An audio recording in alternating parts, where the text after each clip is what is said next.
I am not going to tell you to hang up if something feels off. That advice is useless in the middle of a real panic because nothing feels off. The voice on the other end sounds exactly, perfectly, unmistakably like your daughter, your son, your husband, or your mother. It has their laugh. It has their little pause before a sentence. It has the exact way they say your name. And none of that proves anything anymore, because that voice can now be built from 3 seconds of audio pulled off a video you posted online. Today, I am going to show you the one thing that actually stops this scam, and it is not technology, and it is not caution. It is something you can set up in the next 2 minutes for free with your own family.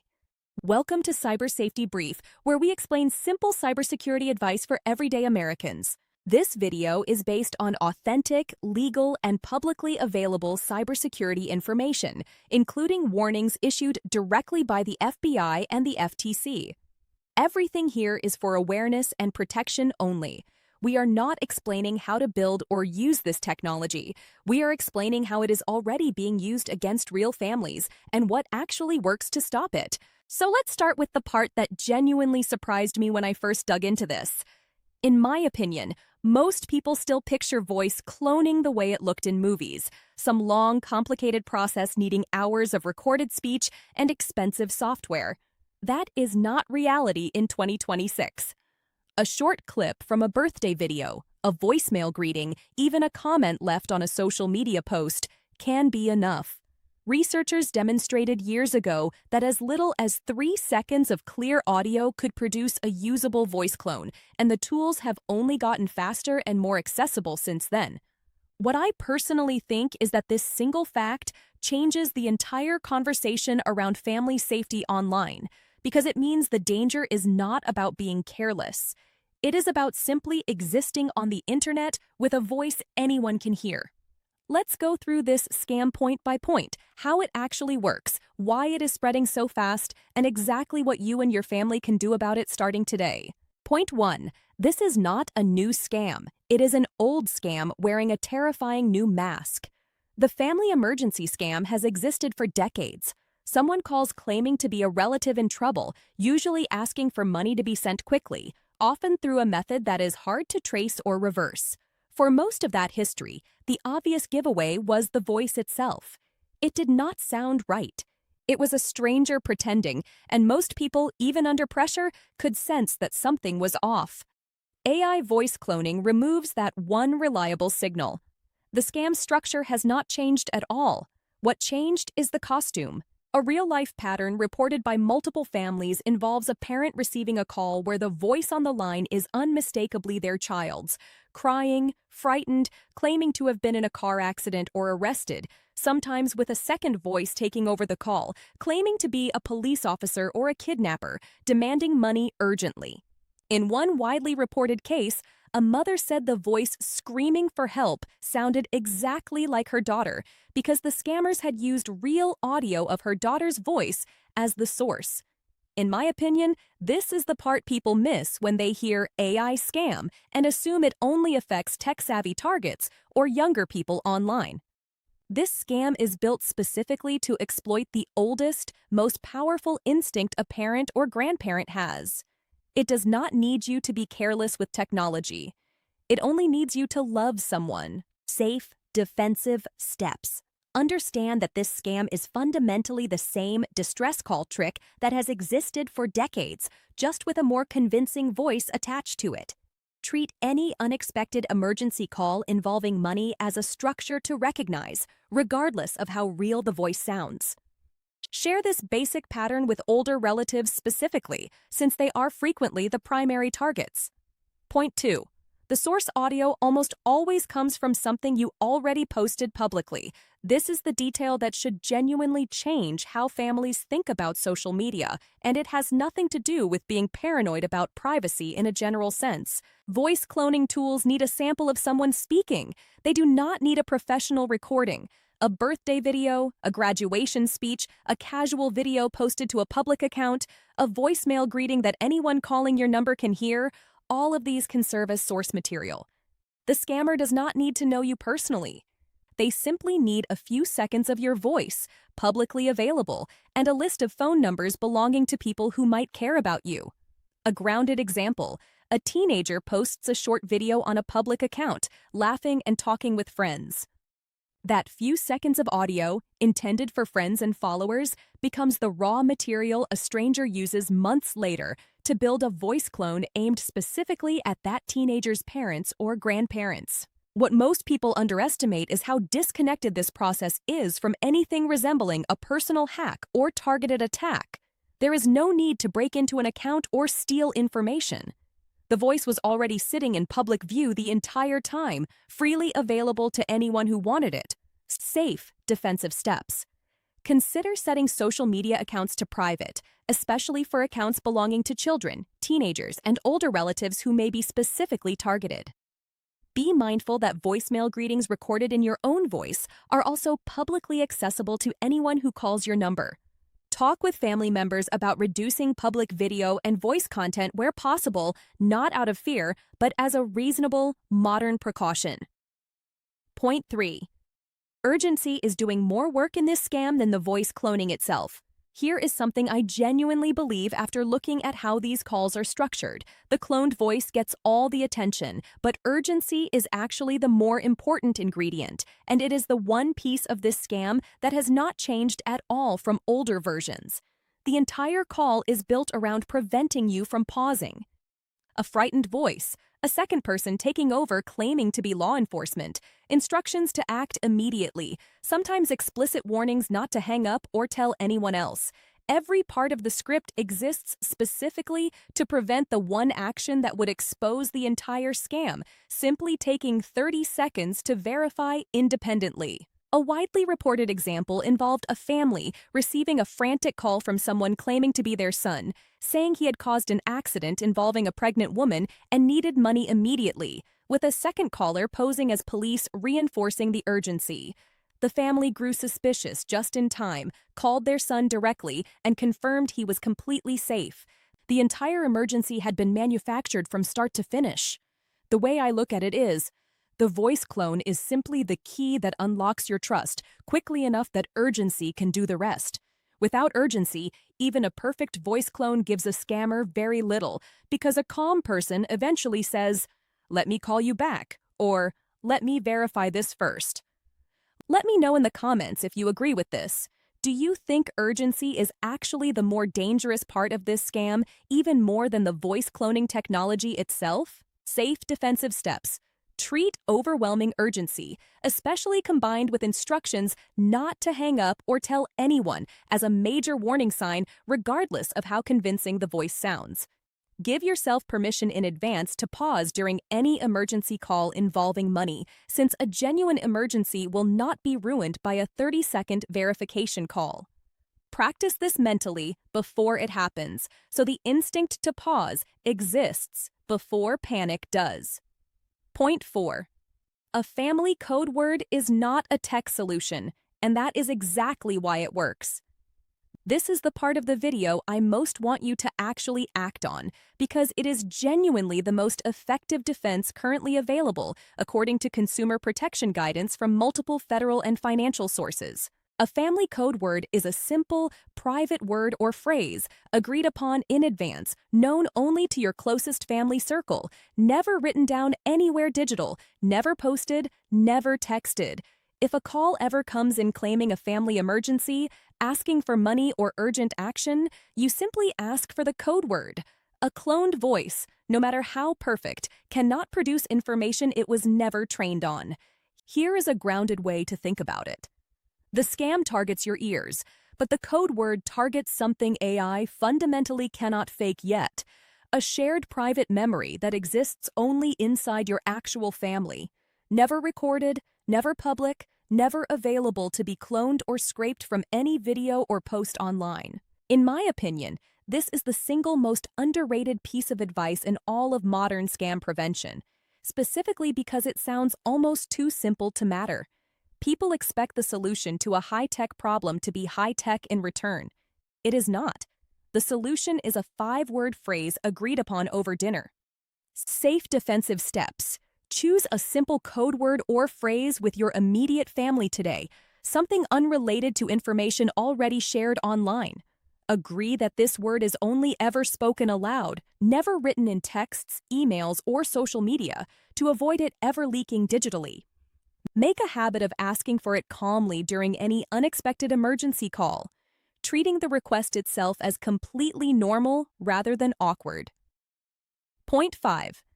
Verifying through the same channel the call came from does not count as verification. This is a subtle mistake that genuinely surprises people because it feels like you have already done the responsible thing when you actually have not. If a suspicious call comes in, calling back the same number or replying through the same app or platform the message arrived on does not confirm anything new. If the original contact was already compromised or spoofed, calling back through that same channel can simply reconnect you to the same scammer, dressed up as confirmation. A grounded example, someone calls claiming to be a family member in distress. If you hang up and immediately call back the exact number that just called you, you have not actually verified anything independently, you have simply repeated the same potentially compromised connection. What I personally think is that real verification requires switching lanes entirely.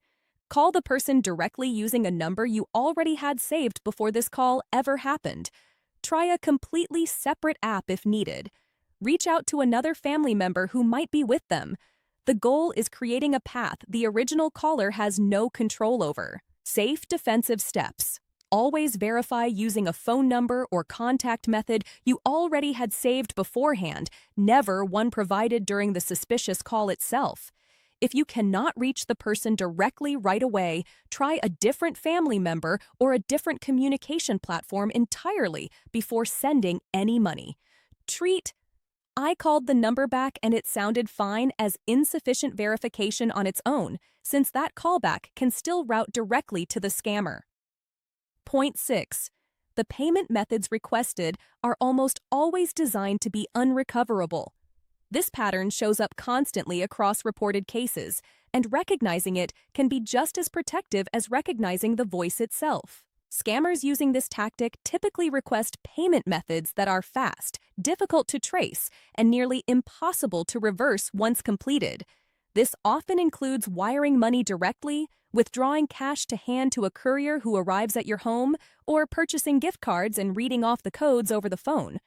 Legitimate emergencies involving banks, hospitals, or legal proceedings essentially never require this specific combination of speed and untraceability. A real-life pattern, reported in multiple cases, involved a victim withdrawing thousands of dollars in cash and placing it in a box for a courier to pick up directly from their home, following instructions given entirely over the phone during the panic of the call. In some of these cases, a second request for more money followed shortly after the first. In my opinion, the payment method itself is often a clearer red flag than the voice. A real hospital, a real bail bondsman, a real attorney's office. None of them typically operate by sending an unmarked courier to your front door for a box of cash. Safe defensive steps. Treat any request for cash handoffs through couriers, gift card codes, or untraceable wire transfers as an immediate, serious warning sign, regardless of how convincing the emotional context sounds. Remember that legitimate institutions handling real emergencies, like hospitals, courts, or bail processes, have standard, traceable payment procedures, not improvised courier pickups. If you are ever asked to do something that feels procedurally unusual, treat that unusual procedure as more reliable evidence than your emotional reaction to the voice. Point 7. Older relatives are the primary target, and they are the least likely to have heard of this. This point matters enormously, and I think it deserves more attention than it usually gets in general scam awareness content. Reporting from federal agencies has consistently shown that older Americans are disproportionately targeted by this specific scam, and losses among seniors from cybercrime broadly have continued climbing sharply year over year. Part of the reason is generational. Many older relatives did not grow up with an awareness that voices themselves could be fabricated convincingly. So the idea that the voice was real, so the danger was real, feels like solid logic to them, when it no longer reliably is. I would also like to know your opinion. Do you think the responsibility here falls mainly on younger family members to actively start this conversation with older relatives rather than waiting for the older generation to learn about it on their own? I personally think it does, because this is genuinely new information that did not exist during most of their adult lives. A grounded example. A grandparent receives a call from a voice that sounds exactly like a grandchild, with no reason in their lived experience to doubt that voices simply could not be faked this convincingly. Younger relatives who grew up alongside rapidly evolving technology are often in a better position to introduce this specific risk clearly and calmly before it ever becomes urgent. Safe defensive steps. Have a direct, calm conversation with older family members specifically about this scam, ideally before any emergency call ever happens. Set up the family code word together as a shared activity rather than a one-sided warning. Check in periodically, since scam tactics continue evolving, and a single conversation a few years ago may already be outdated. Point 8. Reporting matters, even though most victims never do it. This is the point I want to leave you with, because the silence around this scam is, in my opinion, part of why it keeps working so effectively. Studies and federal reporting consistently show that only a small fraction of victims targeted by this kind of scam actually report it to authorities, often due to embarrassment or a feeling that they should have somehow known better. This underreporting does two things. It hides the true scale of the problem from public view, and it removes valuable information that agencies use to track, warn about, and eventually disrupt these scam operations. What I personally think is that this shame is completely misplaced. A scam built specifically around a cloned voice of someone you love, combined with manufactured urgency and a second fake authority figure on the line, is engineered by people who do this professionally and repeatedly. Falling for a sophisticated, well-rehearsed attack reflects the skill of the criminal, not a failure of judgment on the part of the victim. If you or someone you know experiences this, reporting to the Federal Trade Commission's official fraud reporting site and to local law enforcement genuinely contributes to a larger pattern that helps protect others, even if it feels like it is too late to help your own specific situation. Safe defensive steps. If you or a family member experiences this scam, report it to the FTC at their official fraud reporting site and to local police, regardless of whether money was actually sent. Talk openly about it within your family afterward instead of treating it as something embarrassing to hide. Remember that reporting helps build the broader picture authorities use to warn others and pursue these operations. So that is how the AI voice cloning family emergency scam actually works, and more importantly, what genuinely stops it. This is an old scam wearing a new mask, built from audio you likely already posted publicly, powered far more by manufactured urgency than by the technology itself. A simple family code word defeats it completely because it targets something AI cannot fake, a private shared memory. Verifying through the same channel the call came from is not real verification. The payment methods requested are almost always designed to be untraceable. Older relatives are the primary targets and the least likely to already know this. And reporting matters even when it feels too late. If there is one thing I want you to do after watching this video, it is not to feel anxious about your phone ringing. It is to send one message today to the people you would call in an emergency and agree on a simple word together. That single 2-minute conversation is currently the most effective tool available against this entire scam, more effective than any app, any setting, or any piece of technology you could install. If this video helped you understand this risk more clearly, like the video and subscribe to Cyber Safety Brief for more simple, practical safety advice explained in plain language. Stay alert, stay informed, and stay safe out there. Before you go, comment below whether your family already has a code word or whether this is the video that finally gets you to set one up today.